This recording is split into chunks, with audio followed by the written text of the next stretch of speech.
Yan, naniniwala ka ba na God will provide? God will provide all your needs?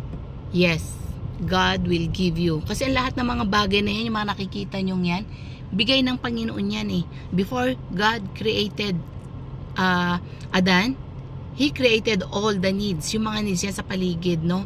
Before na kinreate niya si Adan, dahil alam niya na kailangan niya ito, alam niya ng food, kailangan niya ng mga, lahat ng mga bagay.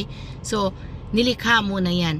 Even us, as a mother, pagka nagpregnant na ang isang nanay, nagbuntis na yan, syempre, bibili na yan ng mga gamit, mga baby's dress, mga needs ng baby, mga blanket, mga lahat ng pangangailangan niya na para pag sinilang ang sanggol, lahat ng mga needs ay nandoon na. So ganun din ang ating Panginoon. God knows what you need. Maaring food, shelter, money, works, ibibigay niya yan. Just believe it. Just claim it. Di pa nakita, claim it and believe it. Kasi bibigay yan ng Panginoon. Not in your time, but in God's time. Sa panahon ng Panginoon. Hindi natin alam yung panahon ng Panginoon.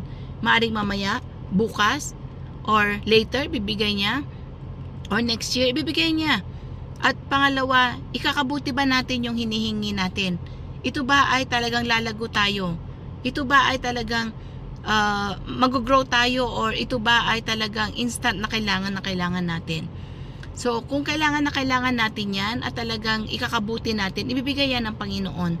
Katulad nating mga magulang na hindi natin bibigyan yung isang toddler ng mas malaking pera na wala lang sa value. No, albay, alaga ko is only 3 years old, tapos hihingi siya ng, sabihin na natin 1,000. Hindi natin siya bibigyan ng 1,000. Alam niya pera yon, alam niya na wow. Yan yung aking yun yung toddler, no, yung toddler na nandoon, no, nagbababay siya sa akin. Okay, so alam natin na yung bata is humingi siya ng pera, alam niya ang pera yon, at kung ibinigay natin 1,000, tuwang-tuwa siya, pero hindi niya alam na ganun kalaki yung perang ibinigay natin sa kanya.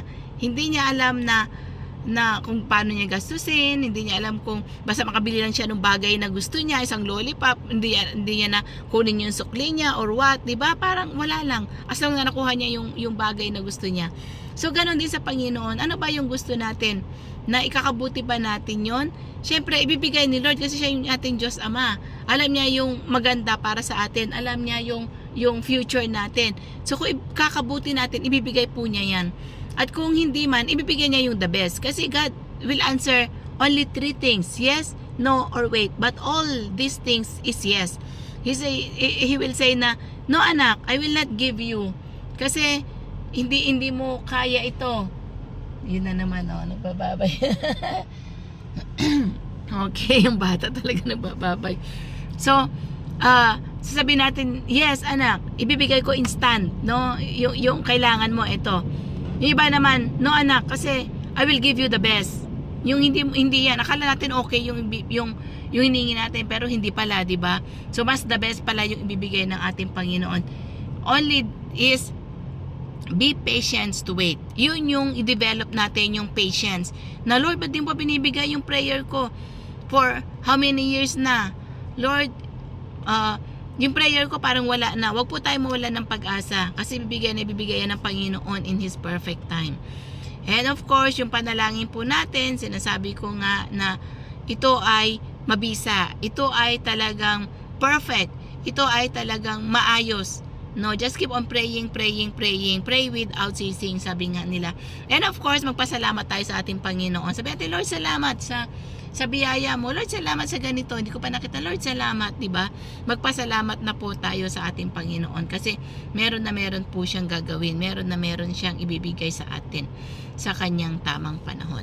So, yun lamang po yung aking ma-share. May the Lord God bless you all and muli, shalom, and bye for now.